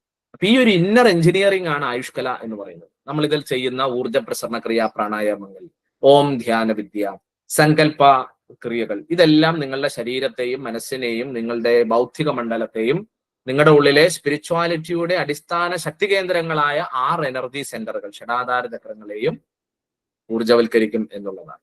അപ്പൊ നിങ്ങളുടെ ഇരിപ്പ് കിഴക്ക് ദിശയിലേക്ക് വടക്ക് ദിശയിലേക്ക് ആയിരിക്കണം, നട്ടെല്ല് നിവർത്തിയിരിക്കണം, താടി ഭൂമിക്ക് സമാന്തരമാക്കി അല്പം ഉയർത്തിയിരിക്കണം, കണ്ണുകൾ അടച്ചിരിക്കണം, എന്ത് വേണം, മുഖത്തൊരു പുഞ്ചിരി ഉണ്ടാവണം എന്നുള്ളതാണ്. ഇതാണ് നമ്മളുടെ പ്രധാനമായിട്ടുള്ള ഇരിപ്പിൽ നമ്മൾ ശ്രദ്ധിക്കേണ്ടതായിട്ടുള്ള കാര്യം. ഓക്കെ, അങ്ങനെ ഇരുന്ന് കഴിഞ്ഞ് നമ്മൾ ഓരോ സ്റ്റെപ്പുകളും നമ്മൾ ചെയ്യും. 1-ാം സ്റ്റെപ്പ് ആയിരിക്കുന്ന പ്രാർത്ഥന വിശദമായി നിങ്ങൾക്ക് ഓഡിയോസും വീഡിയോസും തന്നിട്ടുണ്ട്. നാളെ പ്രാക്ടിക്കൽ ക്ലാസ്സിൽ കൂടുതൽ വിശദീകരിക്കും. അതിൽ ഓരോ സ്റ്റെപ്പുകൾ ചെയ്യുമ്പോഴും ശ്രദ്ധിക്കേണ്ടതായിട്ടുള്ള കാര്യം, നിങ്ങളുടെ ബോഡി ഒരിക്കലും ടെൻസ് ചെയ്യരുത്, റിലാക്സ് ആക്കിയിരിക്കണം. അല്ലെ, നമ്മൾ പ്രാർത്ഥന ചെയ്യുമ്പോൾ പ്രണാമ മുദ്രയിൽ പിടിച്ചിട്ടാണ് ചെയ്യുക. കൈകൾ നെഞ്ചിന് മധ്യ തൊഴുതു പിടിക്കുന്ന മുദ്രയാണ് പ്രണാമ മുദ്ര, അഞ്ജലി മുദ്ര എന്ന് നമ്മൾ പറയും. നമ്മളുടെ ആസ്ട്രൽ ബോഡിയിൽ നമ്മളുടെ നെഞ്ചിന് മധ്യമായിട്ട് ഒരു ചക്രമുണ്ട്, ഒരു എനർജി സെന്റർ ഉണ്ട്. ഇതിന്റെ പേരാണ് അനാഹത എന്ന് വിളിക്കുന്ന ചക്രം. ഈ ചക്രത്തിന്റെ പ്രത്യേകതകൾ എന്ന് പറയുന്നത് സ്നേഹം, ദയ, ഭക്തി, അങ്ങനെയുള്ള ഇമോഷൻസ്, ഗുഡ് ഇമോഷൻസിന്റെ ഭാഗമായിട്ടാണ് ഈ ചക്രത്തെ പറയുക. നമ്മളൊരു ക്ഷേത്രം കാണുമ്പോൾ നമ്മൾ സ്വാഭാവികമായും നമ്മൾ നമസ്തേ എന്ന് പറയും, അല്ലെ? ഒരാളെ കാണുമ്പോൾ നമസ്തേ പറയുന്നതൊക്കെ ഈ നെഞ്ചിൽ കൈവച്ചുകൊണ്ടാണ്. പ്രതിജ്ഞകളൊക്കെ എടുക്കുന്നത് അല്ലെ ഹൃദയത്തോട് ചേർത്തിട്ടാണ്. അപ്പൊ ഭക്തിയുടെ, പ്രേമത്തിന്റെ, സ്നേഹത്തിന്റെ ഭാഗമാണ്. നമ്മൾ സ്നേഹത്തിന്റെ ചിഹ്നമായി ലവ് ചിഹ്നമൊക്കെ വരയ്ക്കാറില്ലേ? ഹൃദയ ചക്രം, അനാഹത ചക്രം. അനാഹത മഹാപത്മ മന്ദിരായേ നമോ നമ എന്ന് ശ്രീ ലളിത അഷ്ടോത്തരത്തിൽ ദേവിയെ പറയുന്നുണ്ട്. അനാഹതത്തിലാണ് അമ്മ കുടികൊള്ളുന്നതെന്നും പറയുന്നു. അപ്പോ ഈ നമ്മൾ ഈ പ്രാക്ടീസ് ചെയ്യുന്ന സമയങ്ങളിലൊക്കെ ഒരു പുഞ്ചിരിയോടെ നമുക്ക് ഇരിക്കാൻ കഴിയണമെന്ന് പറഞ്ഞു. ഓരോന്നും അറിഞ്ഞ് ആസ്വദിച്ച് ലയിച്ചു ചെയ്യാം. ഒരിക്കലും ധൃതിയിൽ ചെയ്യരുത്. നിങ്ങൾ ആദ്യം എടുത്ത പുഞ്ചിരി പ്രാക്ടീസ് തീരുന്നത് വരെ ഉണ്ടായിരിക്കണം. നമ്മൾ ഓരോ ടെക്നിക്ക് ചെയ്യുമ്പോഴും, അതെന്തുമാവട്ടെ, ഊർജ്ജ പ്രസന്ന ക്രിയ ആവട്ടെ, ഓം മെഡിറ്റേഷൻ ആകട്ടെ, എന്ത് ചെയ്യുമ്പോഴും ഈ പുഞ്ചിരി നമുക്കുണ്ടാവണം. ശരീരം റിലാക്സ് ആക്കിയിരുത്തണം, ടെൻസ് ചെയ്യരുത്, മസിൽസ് ടെൻസ് ചെയ്യരുത്, മുഖം ടെൻസ് ചെയ്യരുത്, റിലാക്സ് ആയിട്ട് നമ്മൾ ചെയ്യണം. ഒരു ശ്വാസം എടുക്കുമ്പോൾ നമ്മൾ അത് അറിയണം. ശ്വാസം കയറുന്ന ശബ്ദം അത് നമ്മൾ അറിയണം. ശ്വാസം പോകുന്ന ശബ്ദം അറിയണം. മനസ്സിനെ അതിൽ കൊടുക്കണം. ഏത് ടെക്നിക്ക് വിജയിക്കണമെങ്കിലും നമ്മളുടെ മനസ്സ് അതിൽ ലയിച്ചു ചേരണം. അറിഞ്ഞ് ആസ്വദിച്ച് ലയിച്ച് പ്രാക്ടീസ് ചെയ്യണം. ആയുഷ്കല ചെയ്യാനിരിക്കുമ്പോൾ നിങ്ങൾ മറ്റൊന്നിനെയും പറ്റി ചിന്തിക്കരുത്. ആ സമയം നിങ്ങൾ ആയുഷ്കല ചെയ്യുന്ന ധ്യാന യോഗിയായി മാറണം. മറ്റെന്തെങ്കിലും കാര്യങ്ങളൊക്കെ ഉണ്ടായിക്കോട്ടെ, അതൊക്കെ ഇതിന് ശേഷം. മനസ്സിനെ റിലാക്സ് ആക്കുന്ന ഇന്നർ എഞ്ചിനീയറിംഗ് ആണ് ആയുഷ്കല എന്ന് പറഞ്ഞു. അപ്പൊ അത് ചെയ്യുമ്പോൾ ആ പെർഫെക്ഷൻ നമ്മൾ കീപ്പ് ചെയ്യാം. ഓക്കെ, അപ്പൊ അറിഞ്ഞ് ആസ്വദിച്ച് ലയിച്ച് ധൃതി പിടിക്കാതെ ഓരോ സ്റ്റെപ്പുകളും നമ്മൾ ചെയ്യണം. അപ്പൊ കുറച്ച് സമയം നമ്മൾ ഇരുന്ന് കഴിഞ്ഞപ്പോൾ, നിലത്താണ് നമ്മൾ ഇരിക്കുകയെങ്കിൽ കാലുവേദന എടുത്തു, ആ വേദനയോടുകൂടി നമ്മൾ ചെയ്യാൻ പാടില്ല. നിങ്ങളിപ്പോ 2 സ്റ്റെപ്പ് കഴിഞ്ഞപ്പോൾ ശരീരത്തിന് ഒരു വേദന ഇരിപ്പിൽ, ഉടനെ നിങ്ങളുടെ പോസ്റ്റർ ചേഞ്ച് ചെയ്യുക. ഓക്കെ, പോസ്റ്റർ ചേഞ്ച് ചെയ്ത് സുഖമായിട്ടിരുന്ന് ചെയ്യണം. ഇനി നട്ടെല്ല് സംബന്ധമായ അസുഖമുള്ളവരാണ്, നേരെ ഇരിക്കാൻ പ്രയാസമാണ്, നിങ്ങൾക്ക് ഭിത്തി സപ്പോർട്ട് ചെയ്തുകൊണ്ടിരുന്ന് പ്രാക്ടീസ് ചെയ്യാം.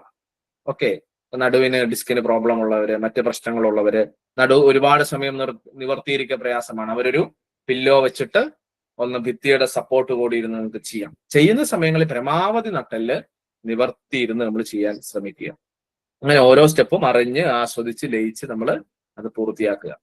പൂർത്തിയാക്കി കഴിഞ്ഞാൽ നമ്മൾ ചെയ്തതിന്റെ ഇതേ ഊർജം, ഇതേ ശക്തി ആ ദിവസം മുഴുവൻ കൊണ്ടുപോകാനായിട്ട് ശ്രമിക്കുക. ഇടയ്ക്ക് ഇതൊന്ന് സ്മരിക്കുക. നമ്മൾ രാവിലെ ചെയ്ത ആ ഒരു ടെക്നിക്കിനെ ഇടയ്ക്കൊന്ന് സ്മരിക്കുക. നിങ്ങൾ ക്യാബിനിലൊക്കെയാണ് ഇരിക്കണമെങ്കിൽ ഇടയ്ക്കൊക്കെ ഒന്ന് ചെയ്തു നോക്കാം. ഓം ഒക്കെ ഒന്ന് ചെയ്തു നോക്കാം. വളരെ നല്ലതാണ്. നമ്മൾ എല്ലാവരോടും പറയാറുള്ള കാര്യം ഇതാണ്: 30 ദിവസം നിങ്ങൾ ഇത് ആത്മാർത്ഥമായിട്ട് പ്രാക്ടീസ് ചെയ്യൂ. നിങ്ങൾക്കറിയാൻ പറ്റും എന്താണ് നിങ്ങളുടെ ശക്തി എന്ന് തിരിച്ചറിയുവാണിത്. നമ്മുടെ ഉള്ളിലെ ശക്തിയെ നമ്മൾ തിരിച്ചറിയുവാണ്. നമ്മൾ ഇതുവരെ ഉള്ളിലേക്ക് പോയിട്ടില്ല, പുറത്താണ്. കാഴ്ചയുടെ, കേൾവിയുടെ, ഇന്ദ്രിയങ്ങളുടെ ലോകത്ത് മാത്രം പോയുള്ള പരിചയമേ നമുക്കുള്ളൂ. പിന്നെ ഉറങ്ങുമ്പോൾ മാത്രമാണ് ഉള്ളിലേക്ക് പോകുക. പക്ഷെ അത് അബോധപൂർണമാണ്, ബോധമില്ലാതെയാണ് നമ്മൾ കിടന്നുറങ്ങുന്നത്. അല്ലെ, നമ്മൾ ഉറങ്ങുന്നത് എന്തിനാണെന്ന് അറിയാമോ? എന്തിനാ നിങ്ങൾ ഇറങ്ങുന്നത്? ഞാനും നിങ്ങളും ഈ ഭൂമിയിലെ മിക്ക ജീവജാലങ്ങളും ഉറങ്ങും. ഉറങ്ങുന്ന സമയത്താണ് നമ്മളുടെ ശരീരം നിശ്ചലമാകുന്നത്. 16 മണിക്കൂറോളം നമ്മൾ ഒരു ദിവസം 16-18 മണിക്കൂറുകളൊക്കെ നമ്മളുടെ കണ്ണും കാതും ചെവിയും ജ്ഞാനേന്ദ്രിയങ്ങളും കയ്യും കാലും കർമ്മേന്ദ്രിയങ്ങളും കൊണ്ട് ഈ ലോകത്ത് പ്രവർത്തിക്കുകയാണ്. നിരന്തരമായി പ്രാണനെ വ്യയം ചെയ്തുകൊണ്ടിരിക്കുകയാണ്. അപ്പൊ ഇത്രയും സമയം പ്രവർത്തിച്ചപ്പോൾ നിങ്ങളുടെ ബ്രെയിനും മൈൻഡും നാഡികളും കോശങ്ങളും ഒക്കെ പ്രവർത്തിച്ചു, ക്ഷീണിച്ചു, അല്ലെ? നമ്മൾ സൗരജീവികൾ കൂടിയാണ്. സൂര്യൻ ഉദിക്കുമ്പോൾ മുതൽ നമ്മൾ ആക്റ്റീവാണ്. സൂര്യാസ്തമയത്തിന് ശേഷം നമ്മൾ ഉറക്കത്തിലേക്ക് പോകുന്നവരാണ് മനുഷ്യർ, സൗരജീവികളാണ്. ചാന്ദ്രജീവികളുണ്ട്, ചില മൂങ്ങകൾ, ചില ഇരപിടിയൻ വവ്വാലുകൾ, തവളകൾ, ഉരകങ്ങൾ, ഇതൊക്കെ രാത്രിയാണ് അവർ ആക്റ്റീവ് ആകുക. മനുഷ്യന്റെ ഘടന എന്ന് പറയുന്നത് രാവിലെ ഉണർന്നിരുന്ന് പ്രവർത്തിക്കാനാണ്, അല്ലെ? നമ്മൾ ഏറ്റവും അധികം ഊർജ്ജസ്വലതയോടെ പ്രവർത്തിക്കുന്നതും രാവിലെയാണ്. രാത്രിയാകുമ്പോൾ നമുക്ക് ഉറക്കം വരും.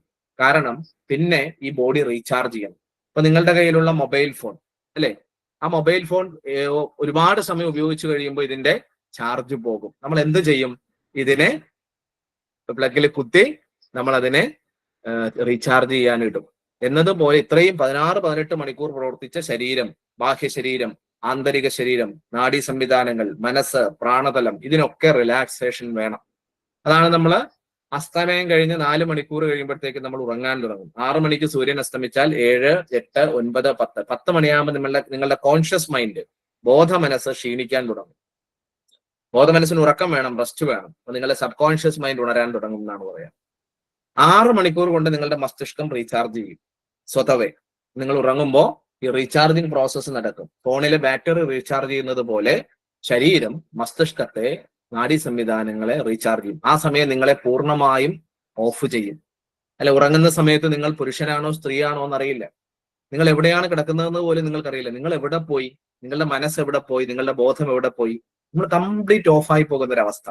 ഈ സമയത്താണ് ശരീരം അതിന്റെ എന്താ പറയാ അതിനെ വീണ്ടും പ്രവർത്തിപ്പിക്കുവാനുള്ള ഊർജത്തെ സൂക്ഷ്മ പ്രപഞ്ചത്തിൽ നിന്ന് സ്വീകരിക്കുന്നത്. നിങ്ങളുടെ മെഡുല്ല എന്ന് വിളിക്കുന്ന മസ്തിഷ്കത്തിന്റെ ഒരു ബാറ്ററി ഉണ്ട്. ഇതാണ് പ്രാണോർജത്തെ സ്വീകരിക്കുന്നത്. നമുക്ക് അതിനെ പറ്റി പിന്നീട് വിശദമായി പറയാം. അപ്പോ ഈ ഒരു ക്രിയ കൃത്യമായി നിങ്ങൾ പ്രാക്ടീസ് ചെയ്ത് കഴിഞ്ഞാൽ നിങ്ങളുടെ ഉറക്കം പോലും ഡീപ്പാകും. ഇന്ന് പലരും ഉറങ്ങുന്നുണ്ടെങ്കിലും ഇടയ്ക്ക് ഞെട്ടി എഴുന്നേറ്റ് കഴിഞ്ഞാൽ പിന്നെ ഉറങ്ങാറില്ല. പലരും എന്നെ വിളിക്കുമ്പോൾ പറയുന്ന കാര്യമാണ്, ഉറക്കമാണ് പ്രശ്നം. കാരണം നമ്മൾ വളരെ ടെൻസ്ഡ് ആണ്, ടെൻഷനുള്ള ലോകത്താണ് ജീവിക്കുക, അല്ലെ? പ്രൊഫഷൻ, നമ്മളുടെ ജോലിയിൽ നിന്നുള്ള ടെൻഷൻ, കുടുംബത്തിൽ നിന്നുള്ള ടെൻഷൻ, സാമ്പത്തികവുമായി ബന്ധപ്പെട്ട ടെൻഷൻ, മക്കളെ പറ്റിയുള്ള ടെൻഷൻ. ടെൻഷൻ പല വിധത്തിലുണ്ട്. ടെൻഷൻ ഇല്ലാത്ത മനുഷ്യരുണ്ടോ എന്ന് ചോദിച്ചാൽ ടെൻഷൻ ഇല്ലാത്ത മനുഷ്യരില്ല. പക്ഷെ നമ്മൾ ആ ടെൻഷനെയും മാറ്റി വെക്കണം. ഉറങ്ങുമ്പോൾ നിങ്ങൾ പൂർണ്ണമായും ഓഫായിട്ടാണ് പോവുക, അല്ലെ? കംപ്ലീറ്റ് നിങ്ങൾ ബ്ലാങ്ക് ആവും. ഈ ധ്യാനം എന്ന് പറഞ്ഞാൽ ബോധപൂർവം നിങ്ങൾക്ക് ഇരിക്കാൻ പറ്റും. നിങ്ങൾ എല്ലാ ടെൻഷനുകളും സ്വതവേ റിമൂവ് ചെയ്യും. പലതിനുമുള്ള പരിഹാരം അഗാധമായ ധ്യാനത്തിൽ നിങ്ങളുടെ ഉള്ളിൽ ഉണ്ടാകും. നിങ്ങളെ നിരന്തരമായി അലട്ടിക്കൊണ്ടിരിക്കുന്ന ജീവിത പ്രശ്നങ്ങൾക്കും പ്രതിസന്ധികൾക്കുമുള്ള പരിഹാരം നിങ്ങളുടെ അന്തരംഗത്തിൽ നിന്ന് വരും. അത് മറ്റൊരാളും തരുന്നതല്ല. നിങ്ങൾ ശാന്താവസ്ഥയിലേക്ക് പോകുമ്പോൾ നിങ്ങളുടെ യഥാർത്ഥ എനർജി ഉണർത്തപ്പെടുന്നതാണ്. അങ്ങനെ നിരവധി കാര്യങ്ങളുണ്ട്. അപ്പൊ ഏറ്റവും ചുരുക്കി പറഞ്ഞു കഴിഞ്ഞാൽ, നിങ്ങൾ ഇത് നാളെ മുതൽ പ്രാക്ടീസ് ചെയ്യുന്ന സമയത്ത് കൃത്യമായൊരു സമയം നിശ്ചയിച്ചുകൊണ്ട് പ്രാക്ടീസ് ചെയ്യുക. ആത്മാർത്ഥമായിട്ട് പ്രാക്ടീസ് ചെയ്യുക.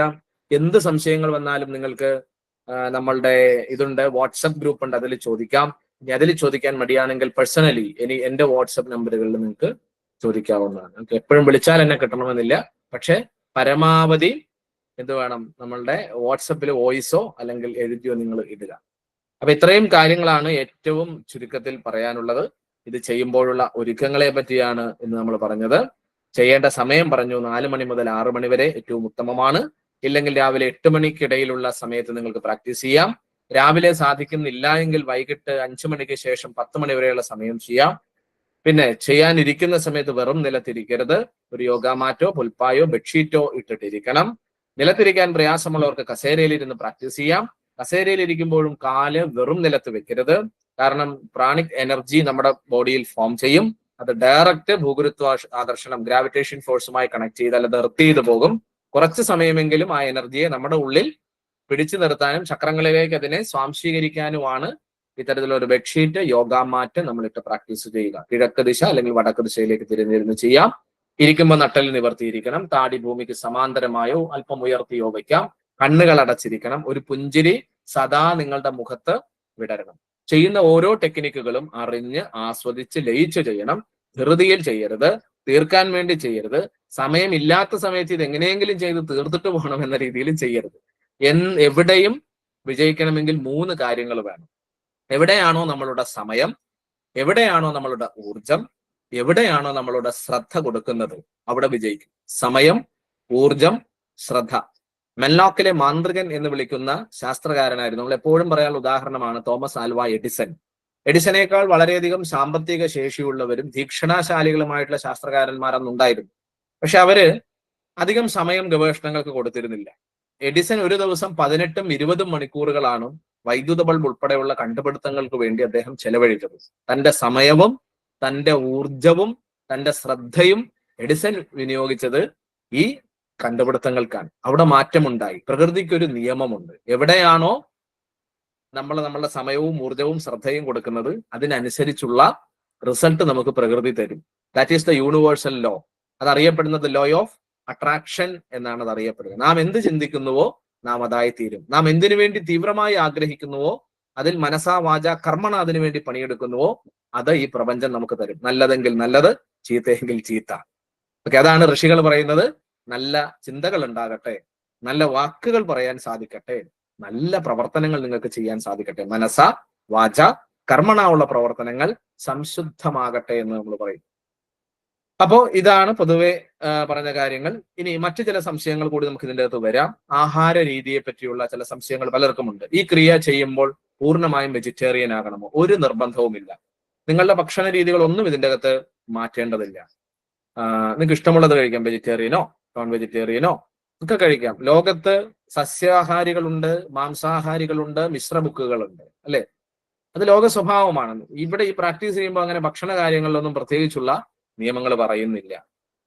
മറ്റൊരു സംശയം, നമ്മളൊക്കെ ഗൃഹസ്ഥന്മാരാണ്. ഞാനും നിങ്ങളും ഒക്കെ ഗൃഹസ്ഥരാണ്. നമ്മളുടെ ഫാമിലി ലൈഫ്, നമ്മളുടെ സെക്ഷുവൽ ലൈഫ്, ഇതൊക്കെ എന്തെങ്കിലും നിയന്ത്രണങ്ങളോ നിയമങ്ങളോ ഒക്കെ വേണോ? ഇത് അങ്ങനെയുള്ള ഒരു സാധനാക്രമമല്ല. അത് ചില താന്ത്രിക സാധനങ്ങളൊക്കെ ചെയ്യുമ്പോഴാണ് പ്രത്യേക ബ്രഹ്മചര്യ വ്രതങ്ങളൊക്കെ നമ്മൾ സ്വീകരിക്കുന്നത്. അതല്ലാതെ നമ്മളുടെ നോർമൽ ലൈഫ്, ഭാര്യാഭർത്തൃ ബന്ധം, അതൊക്കെ ആ രീതിയിൽ തന്നെ നമുക്ക് മുന്നോട്ട് കൊണ്ടുപോകാം. ഈ സാധനാക്രമം ചെയ്യുന്നു എന്ന് കരുതി അതിലൊന്നും പ്രത്യേകിച്ച് നിയമങ്ങളോ നിയന്ത്രണങ്ങളോ മറ്റു കാര്യങ്ങളോ ഇല്ല.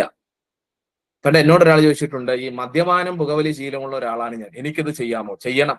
മദ്യപാനവും പുകവലി ശീലവും ഉള്ള ആളാണെങ്കിൽ നിങ്ങൾ മസ്റ്റായിട്ട് ചെയ്യണം. കുറെ നാൾ കഴിയുമ്പോൾ അതിനേക്കാൾ രസമാണ് ഇതിൽ നിന്ന് കിട്ടുന്നത് എന്നുള്ളൊരു ബോധ്യം നിങ്ങൾക്ക് വരുമ്പോൾ നിങ്ങൾ ആ മദ്യപാന ശീലവും പുകവലിയും ഒക്കെ സ്വാഭാവികമായിട്ടും ഉപേക്ഷിക്കും. മനസ്സാണ് ഇതിന്റെ എല്ലാം അടിസ്ഥാനം. എനിക്ക് മദ്യപിക്കണം, എനിക്ക് പുകവലിക്കണം എന്നുള്ളൊരു തോന്നൽ മനസ്സാണ് വരുത്തുന്നത്, അല്ലേ? അപ്പൊ മനസ്സ് ഇപ്പോ കഴിഞ്ഞ ഒരു 2-3 ആഴ്ച മുമ്പ് നമ്മളുടെ ഈ കോഴ്സിൽ ജോയിൻ ചെയ്ത ഒരാൾ അയച്ച മെസ്സേജ് ആണ്. അദ്ദേഹം ഇതേപോലെ മദ്യപാന ശീലം ഉള്ള ആളാണ്. പക്ഷെ അദ്ദേഹം ഈ പ്രാക്ടീസ് ചെയ്യാൻ തുടങ്ങിയതോടുകൂടി അദ്ദേഹത്തിന് മദ്യം വേണം എന്നൊരു ആവശ്യം തോന്നിയില്ല. കാരണം നമ്മൾ മദ്യപിക്കുന്നതും പുകവലിക്കുന്നതും എല്ലാം ആനന്ദത്തിന് വേണ്ടിയാണ്. ഇത് കുടിക്കുമ്പോൾ നമുക്ക് മൊത്തം നമ്മൾ എരിഞ്ഞു പിരിഞ്ഞു പോകുകയാണെങ്കിൽ, ആരെങ്കിലും വേദനയൊക്കെ ആണെങ്കിൽ ആരെങ്കിലും മദ്യപിക്കുവോ, പുകവലിക്കുവോ? ഇല്ല. താൽക്കാലികമായി കിട്ടുന്ന ചില ആനന്ദം, അല്ലെ, ഒരു സന്തോഷത്തിന് വേണ്ടിയാണ് നമ്മൾ ഇത് വീണ്ടും വീണ്ടും ആവർത്തിക്കുന്നത്. അതിനപ്പുറമായ ആനന്ദം, സന്തോഷം, നമ്മുടെ ഇന്നർ പീസ്, കാംനെസ്, പവർ, ഇതൊക്കെ ഇതിലൂടെ നമുക്ക് ആർജിക്കാൻ കഴിഞ്ഞാൽ തീർച്ചയായിട്ടും മദ്യപാനം, പുകവലി അങ്ങനെയുള്ള എല്ലാ ദുശീലങ്ങളും സ്വതവേ നമുക്ക് മാറ്റാൻ കഴിയും. ഒരിക്കലും സമ്മർദ്ദം കൊടുത്തിട്ടല്ല, വേണ്ട എന്ന് നമ്മളുടെ മനസ്സ് പറയുന്ന ഒരു അവസ്ഥയിലേക്ക് വരും. കാരണം മനസ്സിന്റെ ശക്തിയും ചൈതന്യവും ഊർജവും ഇതിലൂടെ നമുക്ക് വികസിപ്പിക്കാൻ കഴിയും. ആഹാരം കഴിച്ച്, വൈകിട്ടാണ് ചെയ്യുന്നതെങ്കിൽ ആഹാരം കഴിച്ച് എത്ര സമയം കഴിഞ്ഞ് ഈ ക്രിയ ചെയ്യണം? നിങ്ങൾ ലൈറ്റ് ഫുഡാണ്, ഇപ്പൊ 4 മണിക്ക് നമ്മളൊരു ചായയും വടയും കഴിച്ചു, ഏതാണ്ട് ഒരു 1-1.25 മാക്സിമം 1.5 മണിക്കൂർ കഴിയുമ്പോൾ നിങ്ങൾക്ക് പ്രാക്ടീസ് ചെയ്യാം. പക്ഷെ വയറ് നിറഞ്ഞിരുന്നു കഴിഞ്ഞാൽ ഈ പ്രാണായാമങ്ങൾ ചെയ്യുക പ്രയാസമാണ്. നമ്മളൊരു ഹെവി മീൽസ്, ഉച്ചയ്ക്കൊക്കെ നന്നായിട്ട് ഭക്ഷണം കഴിച്ചു, അങ്ങനെയൊക്കെയുള്ള സമയങ്ങളാണെങ്കിൽ 2.5-3 മണിക്കൂർ കഴിഞ്ഞ്, ഇപ്പോൾ വൈകിട്ട് നിങ്ങൾ നന്നായിട്ട് ഭക്ഷണം കഴിച്ചിട്ടുണ്ടെങ്കിൽ 2.5-3 മണിക്കൂർ സമയം വേണം ഭക്ഷണം ദഹിക്കാൻ. അതിനുശേഷമേ ഈ പ്രാണായാമങ്ങൾ നന്നായിട്ട് ചെയ്യാൻ പറ്റൂ. അതുകൊണ്ടാണ് രാവിലെ നമ്മൾ ചെയ്യുകയാണെങ്കിൽ വളരെ സുഖകരമാണ്. 7-8 മണിക്കൂർ കിടന്നുറങ്ങി നമ്മളുടെ മൈൻഡും അതേപോലെ ബ്രെയിനും ബാഹ്യവും ആന്തരികവുമായ ശരീര അവയവങ്ങളും നാഡീ സംവിധാനവും എല്ലാം റിലാക്സ് ചെയ്തിരിക്കുക, അല്ലെ? അപ്പൊ അതിനുശേഷം നമ്മൾ പ്രഭാതത്തിൽ ഉണർന്നെഴുന്നേറ്റാൽ ആ സമയമാണ് ഏറ്റവും ഉത്തമം. ഭക്ഷണത്തിന്റെ പ്രശ്നം വരുന്നില്ല, മറ്റു ഇഷ്യൂസ് ഒന്നും അതിൻ്റെ അകത്ത് വരുന്നില്ല.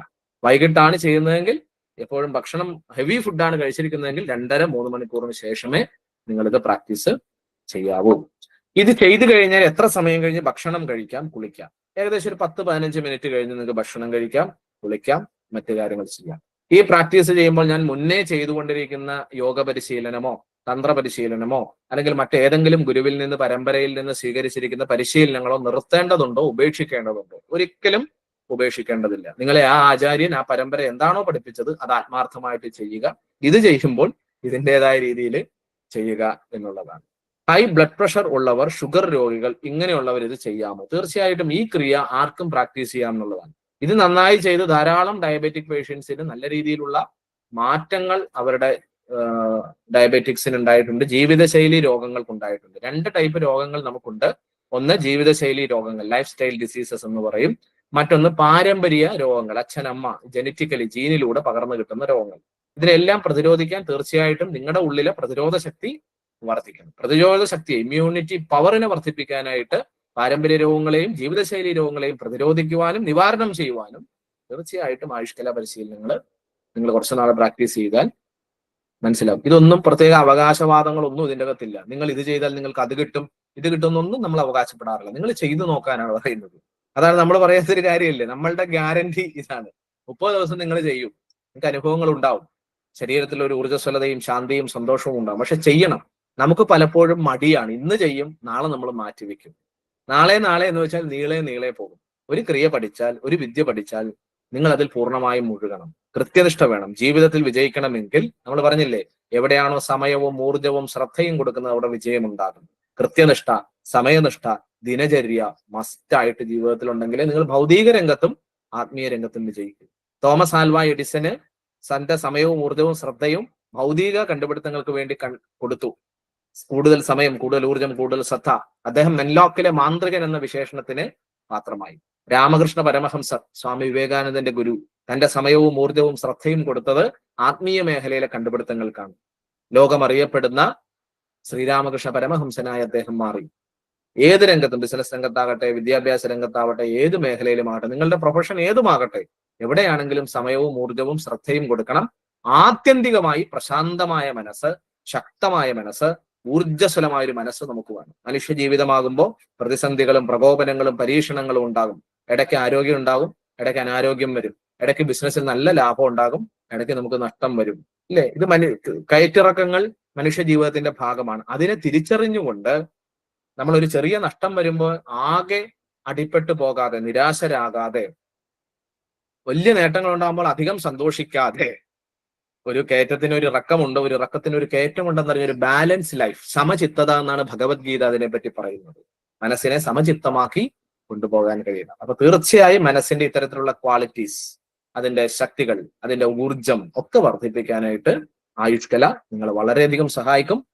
ഞാൻ പറയുന്നതൊന്നും നിങ്ങൾ വിശ്വസിക്കേണ്ട ആവശ്യമില്ല. 30 ദിവസം നിങ്ങൾ കൃത്യമായി പ്രാക്ടീസ് ചെയ്ത് നോക്കൂ. ഇതുവരെ ചെയ്തവർക്കൊക്കെ അതിന്റെ പല കുറിയുള്ള അനുഭവങ്ങൾ ഉണ്ടായിട്ടുണ്ട്. അപ്പൊ ഇതാണ് നമുക്ക് ആയുഷ്കല പുതുതായിട്ട് പഠിക്കാൻ നിങ്ങൾ വന്നപ്പോൾ നിങ്ങൾ ശ്രദ്ധിക്കേണ്ടതായിട്ടുള്ള പൊതുവായിട്ടുള്ള ചില കാര്യങ്ങൾ. ഓക്കെ, ഇതുമായി ബന്ധപ്പെട്ട് എന്തെങ്കിലും സംശയം ഉണ്ടെങ്കിൽ നിങ്ങൾക്ക് ചോദിക്കാം. എനി ഡൗൺ നിങ്ങൾക്ക് അൺമ്യൂട്ട് ചെയ്തിട്ട് ചോദിക്കാം.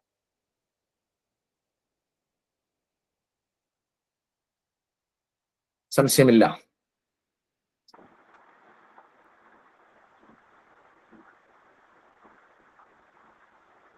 സംശയമില്ല? ഞാൻ പറഞ്ഞത് മനസ്സിലായോ? ഏകദേശം നാളെ മുതൽ ചെയ്യാൻ പറ്റും. ക്ലിയർ ആണ്? ഓക്കെ, ശരി. അപ്പോ മറ്റു സംശയങ്ങളില്ല എങ്കിൽ നമുക്ക് പിരിയാം. നാളെ 8:45 നമ്മൾ ഇൻസ്ട്രക്ടേഴ്സ് ക്ലാസ്സുകൾ നയിക്കും. ക്ലാസ്സുകളിൽ സമയം പോലെ പങ്കെടുക്കുക. ഈ ക്ലാസ്സിൽ പങ്കെടുക്കണമെന്ന് നിർബന്ധമാണോ എന്ന് ചോദിച്ചാൽ നിർബന്ധമില്ല. പങ്കെടുത്താൽ നമുക്ക് ഒരുമിച്ചിരുന്ന് ചെയ്യാം. കാര്യങ്ങൾ മനസ്സിലായെങ്കിൽ നിങ്ങൾ വീട്ടില് നന്നായിട്ട് പ്രാക്ടീസ് ചെയ്യുക. ഓക്കെ, കുട്ടികൾക്ക് ചെയ്യാം. എത്ര വയസ്സ് മുതലുള്ള? 10 വയസ്സിന് മുകളിലുള്ള കുട്ടികളെ നമുക്ക് പഠിപ്പിക്കാം. 10 വയസ്സ് വരെ അവർക്ക് പ്രത്യേകിച്ച് വ്യായാമങ്ങളുടെ ആവശ്യം ഇല്ലല്ലോ. വേണമെങ്കിൽ പഠിപ്പിക്കാം, നോ പ്രോബ്ലം. ശരി.